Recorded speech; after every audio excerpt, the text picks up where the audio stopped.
Hello everybody and welcome to Netwealth's monthly webinar. Thank you for joining us. We're honoured to have Santi Burridge from Implemented Portfolios here today to share with us his lessons from Silicon Valley and what it means for Australian advisors. Before we start the webinar, I just want to go over a few housekeeping matters briefly. Firstly, the webinar is being recorded and the slides will be sent to you following the presentation. If you have any questions, please enter them into the chat and we'll answer as many of them as we can at the end of the presentation. For those that would like to post to social, please use the hash NetwealthInvest or tweet at NetwealthInvest. And finally, there's a CPD point available for this webinar. So we'll send you a questionnaire following the presentation. Once you complete the questionnaire, you'll receive your CPD point. So with all the housekeeping out of the way, I'd like to introduce Santi Burridge to you. Santi is the co-founder and chief executive of strategic development at Implemented Portfolios. He drove the development of the unique individually managed account structure and dynamic asset allocation process that sits at the heart of the Implemented Portfolios service. Santi has a passion for assisting financial advisors in running efficient, scalable and profitable practices and providing clients with a superior investment journey. He was voted the IFA Thought Leader of the Year 2015 and is a finalist in 2016. Santi continues to contribute to industry debate around better outcomes for all stakeholders. So Santi, over to you. Thank you very much. Great to be with you all today. I know it's a hard time of year for everyone, so thanks for making the time, and hopefully this will give you some food for thought over the Christmas break. I don't know who's on the line, but hopefully many of you know my background and that I've been going over the US for many years trying to work out what the best are doing. In September we took over a crew from Australia, a great crew, consisting of Alex Vikovich, Sue Viskovich, non-related, Julian Plummer, Naomi Christopher, Mark Nagel, Alistair Barr, Stuart Bell, Amrita Abbott, Brent Fairhead, Katie Gill, and we were supported by Malcolm Palmer from Joseph Palmer and Sons, and very fortunate to have Matt and Michael Heiner from Netwealth join us too. It was a great experience and wouldn't happen without the support of Matt and Michael, and I thank you guys for that, and Malcolm Palmer. Today we're going to focus on what the crew learnt. So I'm not going to be speaking, predominantly. Most of what I'm going to take you through is what our learnings were at the end of the 4 days. We had a 2-hour briefing, and at that 2-hour briefing we collated all our thoughts about what we'd learned and seen and how we would change our businesses based on the experiences we'd had, which were about 26, I'm trying to remember now, meetings we had, 3.5 days. So it was a very intensive program, very exciting, but we all came away with some level of our heads spinning. So that's what we're going to go through today, and I'll start taking you through some of the key points. Firstly, we came out with the view that Silicon Valley is on the attack. There are currently 16,800 startups in the Valley, with the view that really everyone is trying to take our jobs, and that the industry is about to be fundamentally changed, and that we heard it again and again and again that software is really trying to take our clients, and I'll unpack that a bit as we go through the presentation. We heard that the customer is changing rapidly, our clients, and that their expectations of us as advisors is going to change significantly. We heard about the mass customization of advice, and some of you would know I've been talking about the concept of a robo-advisor for many years. Sorry, not the robo-advisor, the bionic advisor, where our roles will be half man and half female and half machine. And that is really happening now in a big way, and I want to unpack that as we go through. The client is going mobile. No one's going to be shocked by that, but as an industry, our takeaway was that we do it pretty poorly, and we need to get much better at that. And that data is really going to be the game. I'll unpack that one too, but the world we live in now is all about data, and we've got to get control of our businesses. And something I'm going to focus very heavily on through the next half an hour or so is that data will define our success, and we have to get control of that, and I'll show you how they're doing it in the US. Culturally, we kept hearing the concept of iterate and pivot, that the best businesses are very comfortable with failure, though they learn quickly and change their business models, and that we were all quite enamored with the concept of that we don't do that well here, and that we need to be better at failing and trying things and getting on and finding the best service propositions we can create. And I guess, again, some of you would know that I've been fighting the independent bandwagon for many years, and that it is the way of the future. We were very happy to hear that it is the dominant advice channel now in the US, and that if you're not independent, it was put to us basically you can't compete. The institutional model is dead, which was great for us, and that, you know, these guys are going to focusing on how they can manage 1,000 clients per advisor. Now, many people, where I've said this in the past, go impossible, and I'll hopefully start giving you guys some knowledge to know that it is not impossible, and that we should be thinking about it for what's coming down the food chain. In politics, the independent model, I guess, let's focus on that just quickly. 55% of advisors cited independence as the major factor for leaving the White Houses over there, or the institutions, predominantly because of consumer sentiment, technology, more faith in that model. Political pressure is on the institutions, their own FOFAs just coming through. Hopefully Trump doesn't change that. And it was put to us that it's un-American to be institutionally aligned now. The independents are now becoming massive, excess of 100 billion under management. They are now consolidating the industry. In fact, it was even put to us that they're becoming small institutions now, the independents.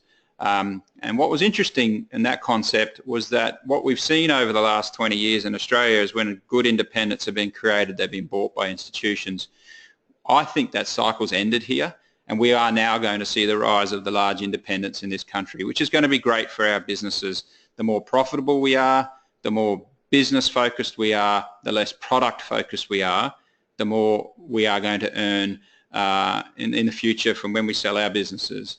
And I think, you know, in the US, they've been brilliant at maintaining their margins. Just briefly, they charge predominantly about 1% based on funds under advice. It is just a consistent story across the entire country, and then they tear that down for size, and they consider that fee-based. Now, we could all have an intellectual debate around that one, but they do consider it fee-based, and they have tried flat fees, and they do argue that has failed as a business model. But I won't unpack that one either, because that's more of an emotional debate. We spent a lot of time trying to understand the success of an independent blueprint model, and I'm trying to summarise what's happened here. They're very strong leadership. The businesses that have succeeded have realised that the reason why they joined the industry is not the reason why they should continue to be in the industry. In other words, I'll put it in context of me. I might have joined the industry because I like the concept of managing money, but is that the best thing I should do with my time? Is that my best role in the business? And the best businesses have worked out that they need to corporatize the business model, get leaders who know how to run better businesses, and focus on what they are great at, which in the main, these advisors know they're great at, the relationship and the strategy piece. And so they are very rapidly shifting. I've got, you know, quadruple exclamation marks here, to managing a system, not a product. This is probably the biggest one I'm going to try and get across to everyone online today. It's probably obvious to many of you. They no longer are picking the next best products and the next best funds and the next best platforms. They have the best platform. They have the best system to deliver their investment processes, and they deliver it consistently. Far too often when I go around this country, I hear a religious debate around, you know, way we do business. Best platform, I'm great at managing money. I hear, you know, it's a religion around dimensionals or vanguards or picking the next best stock or picking the next best funds. what I heard time and time again on my trips to the US, and in this trip we heard, it actually doesn't matter.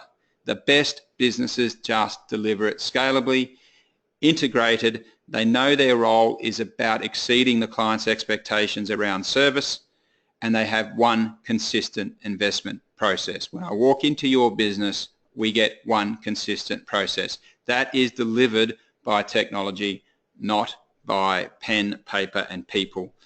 And we need to wake up here and realize that it has nothing to do, over the next 10 years, if we all have different model portfolios, we're all probably going to perform about exactly the same, give or take 1%.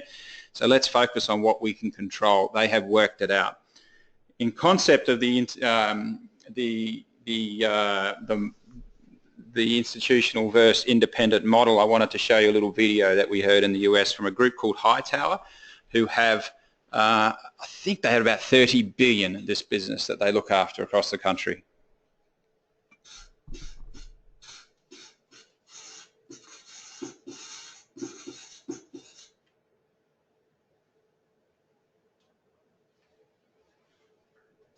So you guys don't know Chicago, but I'm sure in your neighborhood you guys have an old school butcher where you walk in and there's a bunch of guys, no gloves, big white aprons, and there's Frank and there's Stevie and there's Mikey, and these guys know more about meat and more about animals and more about cooking the meat than any of us will ever learn.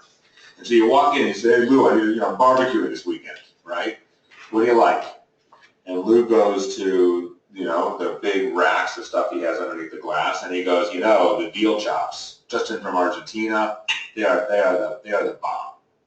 And you go, veal, oh, I like veal. What do you got on skirt steak? Oh, we got some great skirt steak, just came in yesterday from Montana. Skirt steak is one of my favorite, marinated up a little bit, it's fantastic. Lou will never say to you, Elliot, it's a little long on the meat here, big guy, your cholesterol's getting high. Why don't you go down to the fishmonger a couple blocks and have a nice piece of salmon?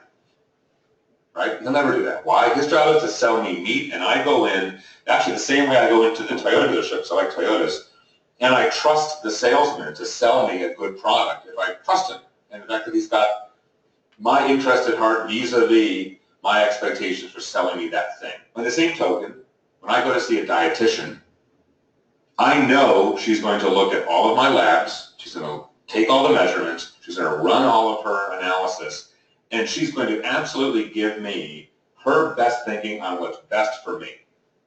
Whether she's a vegetarian or a meat lover, likes this, likes that, if she thinks I should be doing something differently, even if it's not good for her, she's going to give me an opinion that's for my interest. So what's the difference between a fiduciary and the brokers? Well, these are dietitians, these are butchers. That's simple. Brokers are butchers selling product. Fiduciaries are dietitians looking after your health. The problem is most people think that their butcher is a dietitian. So when one of your moms or dads or friends calls the broker, he says, I got 200 grand, I sold a little piece of property, or I got some inheritance, what should I do with it? They're going in thinking they're talking to a dietitian, and they're really talking to Lou the butcher. Okay, so just a bit of context to that. In the US, you are independent if you do not receive commissions. So differently from here, where for some, hang on a sec. So what can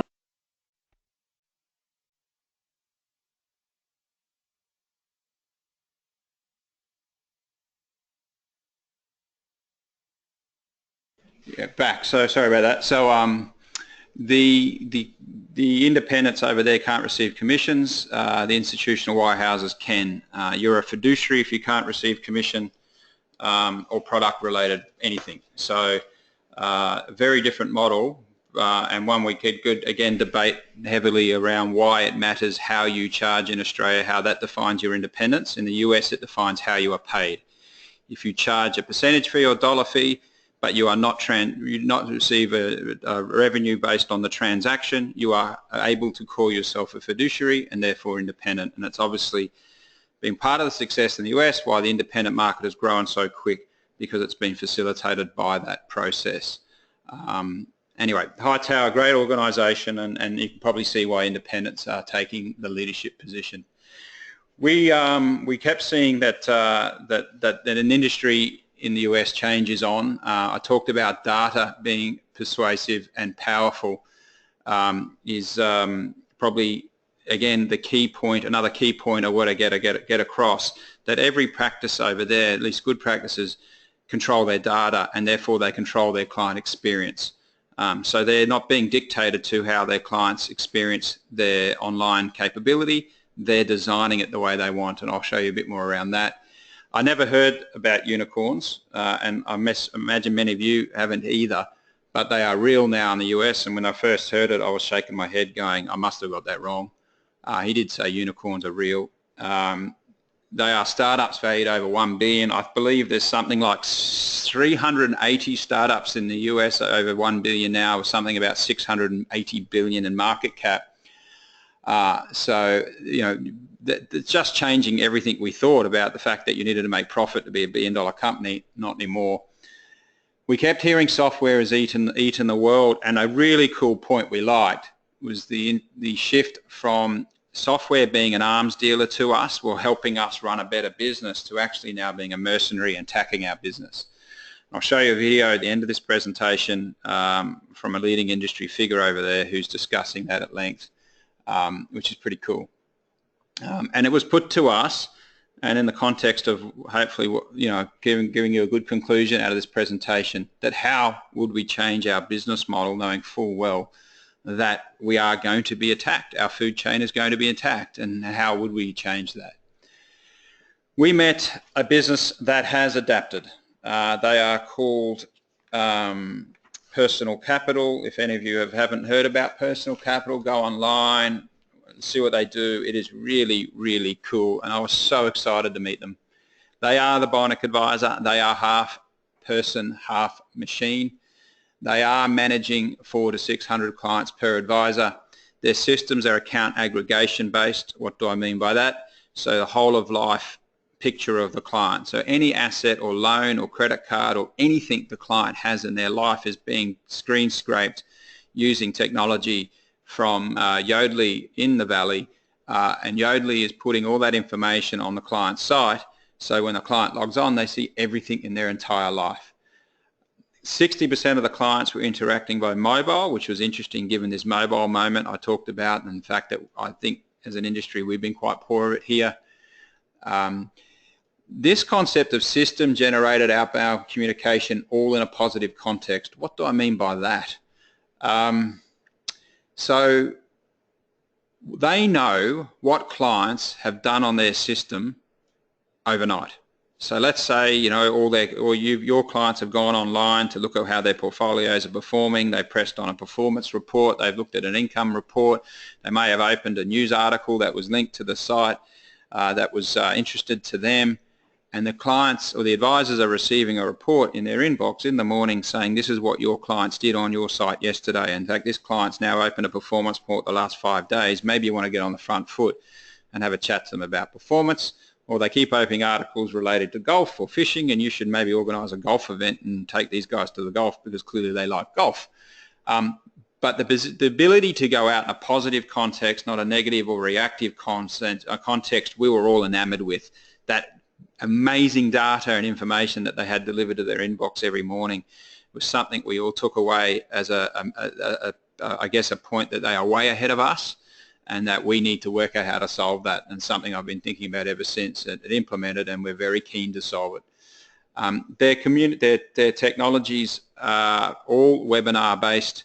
Their meetings are via webinar in the main, and I love the concept of their investment team is the client's team or your team, and so effectively the clients are getting a briefing every quarter from the investment team saying this is what happened in your portfolio and this is what we're about to do. I'm sure ASIC would just collapse at the thought of SOAs being generated automatically. They did have quite an interesting view on this. They can do an SOA in 10 to 15 minutes, but they spend a couple of weeks before they send it out because they don't want to show people that they can do it in 10 to 15 minutes. What they have done brilliantly is they've moved the goals and objectives and the values-based part of the conversation out of the SOA. So those things that truly matter to the client, as we know as advisors in this industry, are not the compliance document around investments and projections. It's the stuff that they want to achieve in their life and helping them through those turning points. They've shifted that out of the SOA, and the compliance document around the money and the costs and all that are being generated automatically. Now, I've seen practices in Australia who are starting to do that, and they are getting them down to 15 minutes if they get it right with the right technology providers. And I know how they're doing it for anyone who wants to contact me on that. Keeping going on this personal capital mass personalisation of advice. They have about, they only started 18 months ago. I think they've about $3.5 billion they've already attracted in advice. They said to us that, you know, the clients are just asking for more information. They want curated information. They want to know what's going on. They've done some really cool things around client segmentation.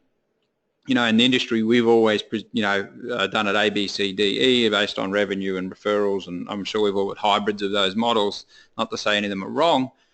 They don't. They created the concept of this bucket theory, and that there's probably, and I think they said there was 7 styles of clients who want 7 styles of interaction. And they just service those clients based on their style of interaction because it is automatically generated. It is being the system that is generating the service experience, not the advisor. And the system is doing it better than any advisor could do one by one. And so if the client wants X information or doesn't want Y information, then they go into that bucket, and that system generates the client experience via that bucket. Nothing to do with revenue or profitability. In fact, the argument is that all clients can be profitable if it's system and technology generated. The best are scalable, and the best had one consistent scalable client experience. Hightower, in that context, have some research. Again, happy to share that. If anyone wants to shoot me a note, it's quite compelling. It's only 5 or 6 pages. But I take out of that was they had 7 points of what best practices are doing. Number 1 is that they have a consistent, scalable process delivered by technology. 2 to 6 in the main were about exceeding the client's expectations around service. Nothing about product, exceeding the expectations around service, the system that exceeds the expectation. And number 7, and I really thought this was incredible, and it is right, one consistent investment philosophy. So not advisors one by one delivering investments one by one, review by review, product by product.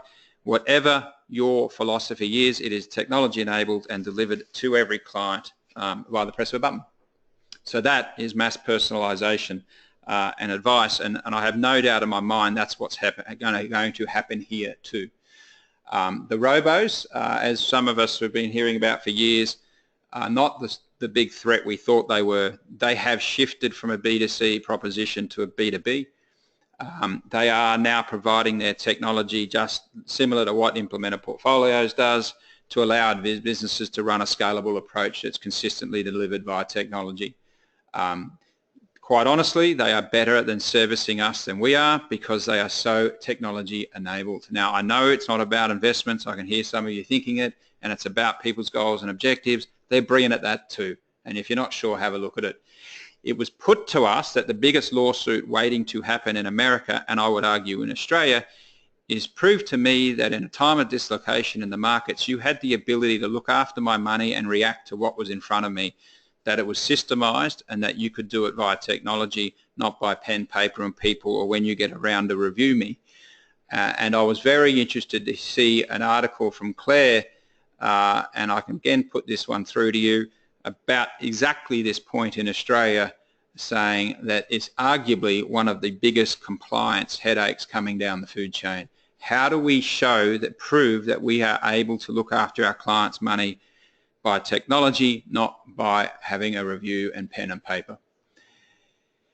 We thought about it in the context of the mass customization, in the context of what I would define as controllable alpha. There's 2 things we can't control: what happens in the markets and in tomorrow or today, and performance of investments. But we can control, and why the transparent structures in the US, the managed account structures in the US are the dominant structure by a long way. ETFs are now the biggest market segment. The managed fund model is more rapidly becoming a defunct model. is that it's much better. The ability to control clients' journeys and preferences, how quickly they want to implement, how quickly we want to remodel, that they can have a process for asset allocation done, be it dynamic, strategic, tactical, whatever their religion was, they can enact that religion by technology where every client gets that outcome at the press of a button, where they can communicate to the clients not only reactively but proactively of what's happening in portfolios, and in the concept, as I showed you before, about the curation of data and the ability to know what clients are going on, and ultimately control for the advisors and the practices for the first time. And that's why the mass customization of the investment piece has won in the US, and why it should win here is that it's put advisors in the control position for the first time ever, where they're now just managing a system and they're not managing products.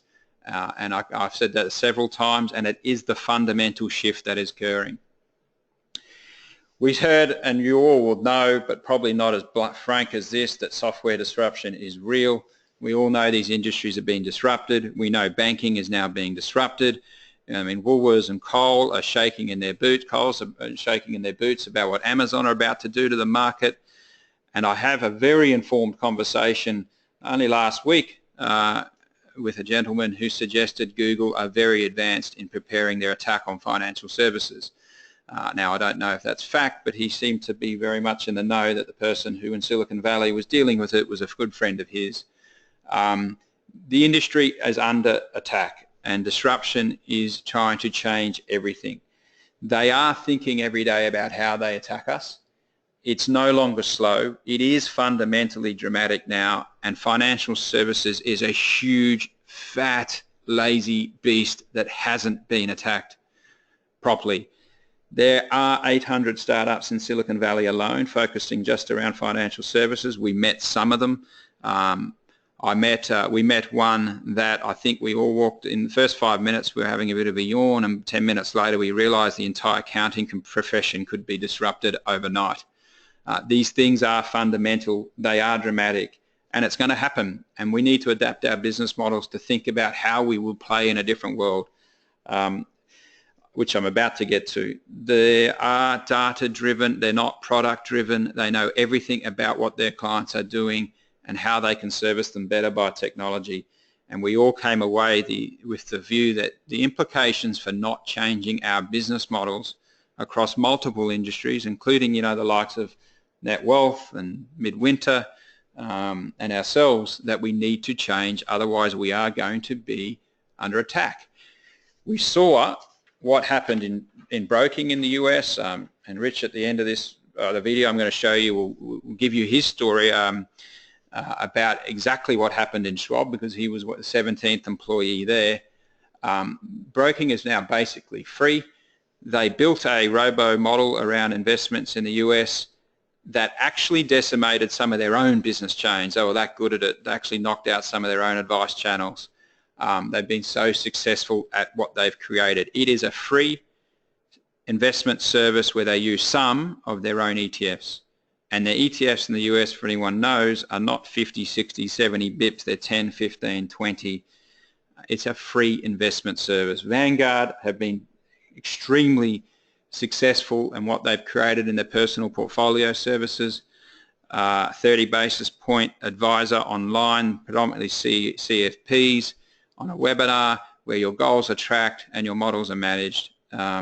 Now we're going to visit that business on our next study tour. Very excited about meeting what they're doing and understanding their model. And we all know about the Advisor Alpha story too, which we want to look at. But I guess the concept we need to come to terms with, we came to terms with, which was they're not afraid to lose money to capture market share. We know that across, likes of Uber still losing money, and even Amazon still losing money. So, we needed to, we took the view that we need to adapt because the industry is changing. Picking up on the US themes of pivot and iterating, what would we do? What would we do with this new reality? And again, this was the combined intellect of the team that was there. This is not my views. We should build two avatars. We heard this in the US, one with today's client in mind and one with the future. How can we best service our clients today with the technology we have? And knowing what's coming down the food chain, what do we need to do to best service our client in 5 years' time? And the concept of, and one that I guess I'm personally passionate about, is we have to demand from our service providers the technology we want. I heard Alex and Sue talking about it, an online webinar you know, that Sue's put out on LinkedIn recently. You have a look at it on Sue's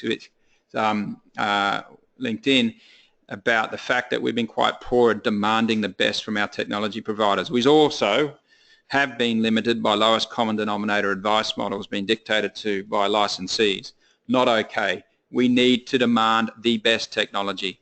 It was put to us that be prepared for the maths to change, that we have been earning 2% on clients that are earning $250,000 an annum. They've got, sorry, 100,000 income per annum, but they've had 250,000 to invest. So we've had $5,000 worth of income for the client. And Silicon Valley has looked at that, turned their head and went, wow, those guys are paying 5% of their income every year to an advisor to do what?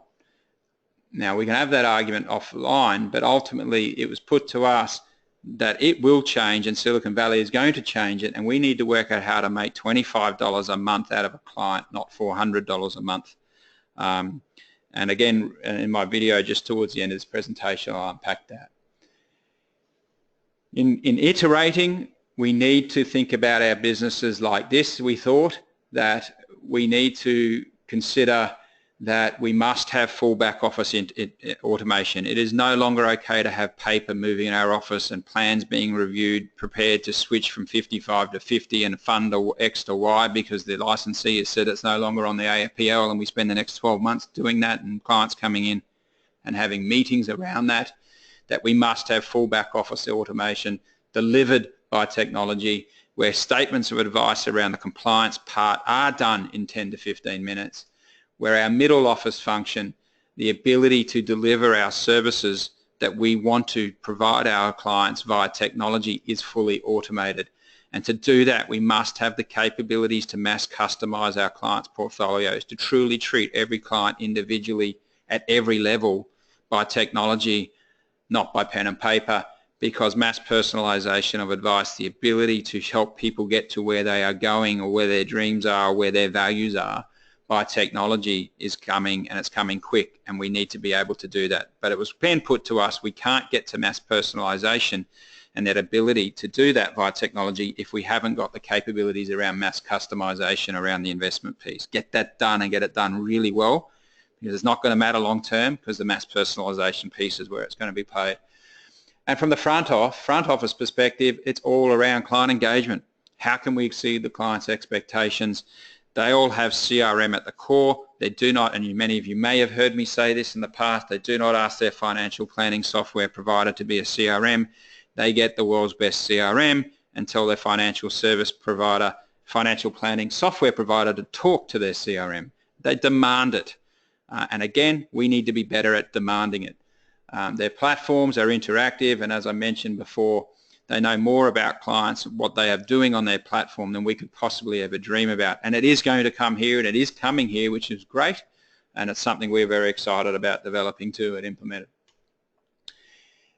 The data piece, which I talked about, is something that I'd like to unpack a little bit. It is really about being able to know everything about your client and how they are interacting with you, and to not be reactive, as i.e. when they come in for reviews, but to be reactive around how they are interacting with your online capability. We was talking about being event responsive. We know what I know that Mr. and Mrs. Client, that you've just been opening the income report for the last 5 days on the portfolio. Clearly you're concerned around your income and your pension. I'm going to get on the phone and ring you and say, just wanted to talk to you and give you some more comfort around the income out of the portfolio. We know what our clients are doing, so we can get on the front foot. And it's happening, we know it's happening in many industries. I'm sure many of you know how, when you buy something online these days, it tends to know everything about you pretty quick. It just hasn't come to the Australian financial services market. We were disappointed, I guess, how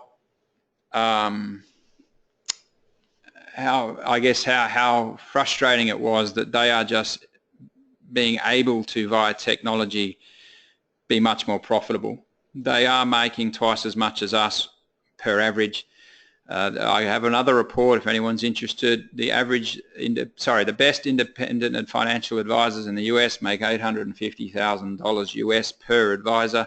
We're about $430,000 of revenue per client, per staff member. $430,000 per staff member. They have one scalable, consistent and individualized client experience that is delivered by technology first. They collaborate brilliantly, much better than we have in the past. Data is everything, and how they market from that data. For the marketers in the audience, you know how important that is. They have taken the same processes in-house. Their value proposition, I've said it again, is using that system to exceed the client's expectations around service, and they are focused now and not achieving it successfully overly. Obviously, there are some groups who are doing it very well, about how we can help our clients get to their goals, how we can better understand their values, and how we can help them lead better financial lives by technology with that human touch. And that's mass personalization. I know that many businesses over there that are doing it quite well, and many thinking about how they can do it better, and there's some in Australia, including some of the people on our trip, who are thinking about that too. So it is happening here, and it is possible. Their EBIT margins are the best, about 60 to 70%.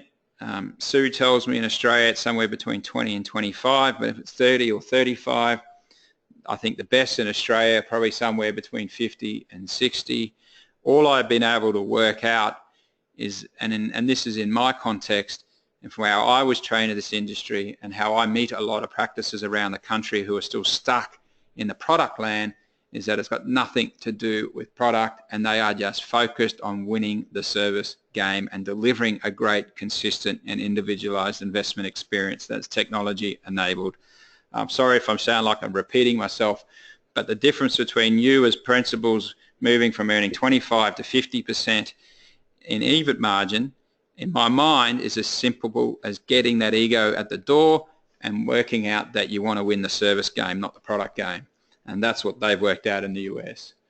They are focusing on managing 1,000 clients. On the slide that we had in Silicon Valley, someone wrote JFDI. I am not going to tell you what it is. I'm sure most of you can work out what just FDI is. It was just put to us that we have to change the game, and that we are fundamentally changing as advisors to managing the best service for our clients via technology, no longer product, because the game is dead. It's over. And as we heard, and I love this analogy, that for too long many advice businesses have had too many pirates. And I'll put that in the context of maybe my advice business 10 years ago. We all thought we were great at managing money. It was wrong. And we all had a different view on what should be in the client's portfolios, and that was wrong. That when you came to our business, you would get a consistent experience that was technology enabled, because we are running the Navy. And on the Navy, we dress the same, we look the same, we wear the same brand, and we're all heading the same direction together. We do not have pirates that work for us. And as Rich is going to say at the end of this video, you need to be your client's trusted network. And again, this is the shift from service to product. You are managing a network, and your clients are going to look to you and pay you, as they currently do, for trust, not product. And the trusted network, again, was probably a little bit also a pickup on what's coming down the food chain and technology, and that how blockchain is going to change everything. But I didn't think that was probably the right audience to come into that today, and nor do I understand it that well either. We loved this one. A gentleman who presented to us said he, in 1975, it's a really cool story for everyone, hopefully, and maybe a way you can change your conversation with the client. Went into PIMCO. They had 3 staff. Many of you will probably know what they're worth today or how much money they reached at their peak, but hundreds of billions, I'm sure. They had 3 staff, and he went in and he said to PIMCO, tell me about your performance. And his response, he said, changed his life. Their response, which is, we don't lose customers.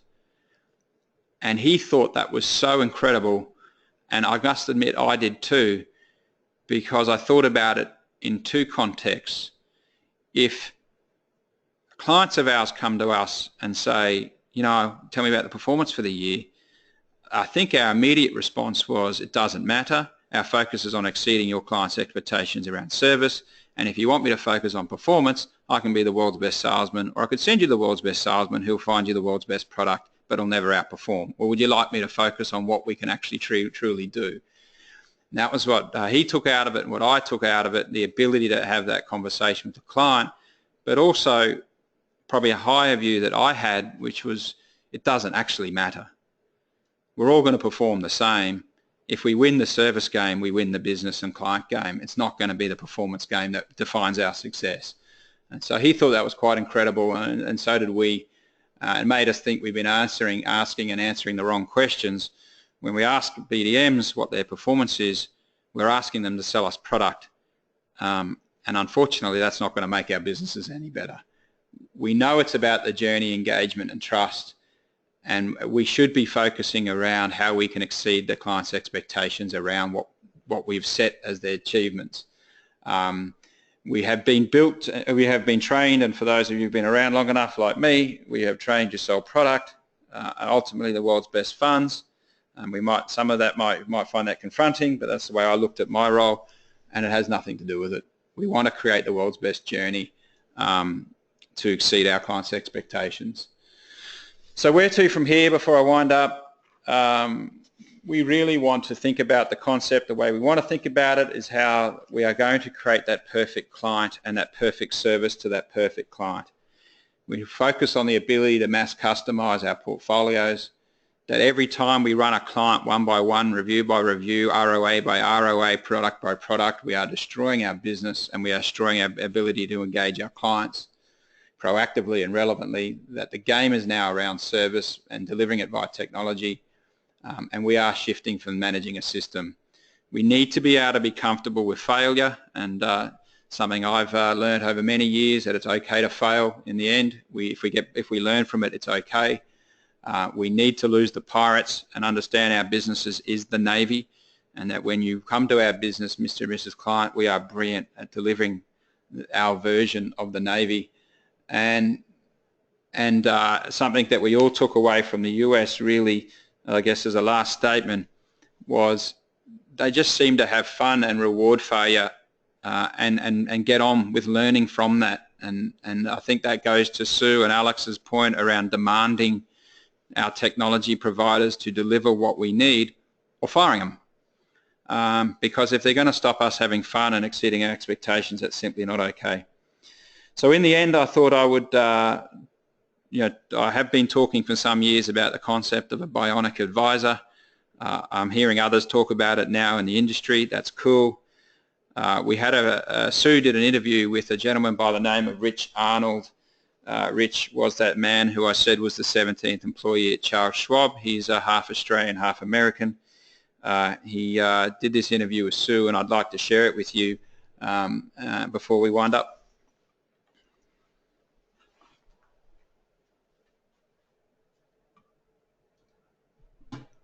Hi, Sue Biscuit here again from the beautiful San Francisco.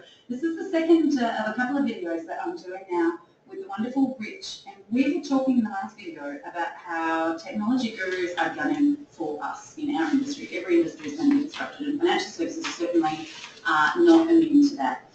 The thing I want to talk about now is, in Australia we tend to be conditioned, we're thinking, well, robo-advisors are never going to replace the relationship, and we talk about this sense that you've got AI, artificial intelligence, and robots and technology that's doing a lot of stuff with investing and banking and so forth. But around the outside, we need the humans, advisors, to connect human clients with that automation. And it kind of works against a theory that we've had in Australia for a little while. And that theory is, well, you need to have a finite list of clients, charge premium fees, and then you can only deal with 70 or 100.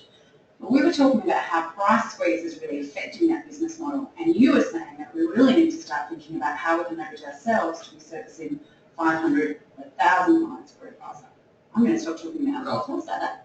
I mean, I think it's just a fundamental fact of what's happening, that a brokerage trade used to cost $150, and then by the 90s it was $75, and now it's 5 cents. And the reason is that all the advantages that brokers had over the general public, so that they could extract high prices went away, because the general public had access to online real-time straight-through transaction processing, and all they need was a keyboard and a decent piece of software. So we are heading in that direction with everything that was previously based on a knowledge distinction or a market access distinction or other things that allowed a premium price to be paid for services. What will happen, and it is inevitable, it's not something we can fight against, is that we will have new business models where an individual agent can maintain relationships with thousands of people rather than tens of people, because of the tools that that agent has at their disposal and because of the access that the customer has to universally available information and universally available tools. So what you need to do is become an expert in the tools and how to use those tools, and stop thinking about how to better serve your current 100 customers with the next generation of tools. And start jumping 5 years forward and thinking, 5 years from now I'm going to have 1,000 customers. How am I going to relate then? And what do I have to start doing in terms of building a foundation that lets me be able to relate to 1,000 people or 3,000 people 5 years from now? And start working backwards. And what you will realize is that less of your job becomes representing the tools to the customer, and more of the job becomes taking the customer input and giving it to somebody that's writing code or building bits, so that the code and the bits can do a better job for the customer, and the customer will see you as their advocate to the network, the portal. Yeah, fantastic. Thank you so much for that. I really appreciate your wisdom. There you go. There's another moment with Sue, the fantastic Arnold. If you like me, hit him up on LinkedIn and connect. We're going to connect as well. Thanks, Rich. Okay, so just before we take any questions, obviously I've been running these study tours now for a while, most of them by myself. I'm very lucky now that I get to travel the US with some really cool Aussies and learn from the best. In April we're heading over to Philadelphia and New York. Vanguard and Netwealth are helping us.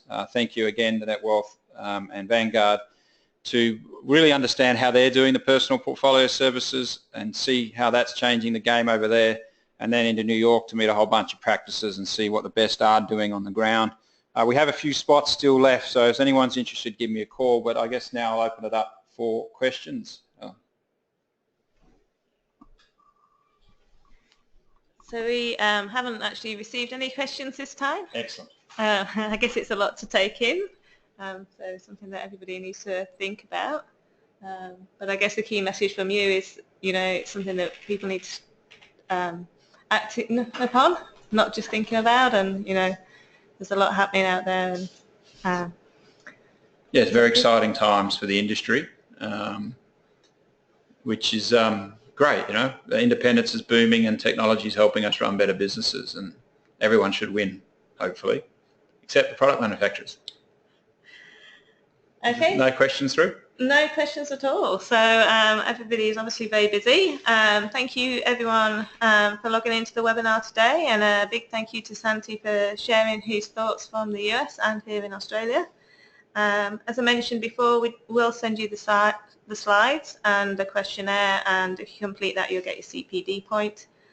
We hope you'll join us at the next webinar, so enjoy the rest of your day. Merry Christmas everyone. And Merry Christmas. Thank you.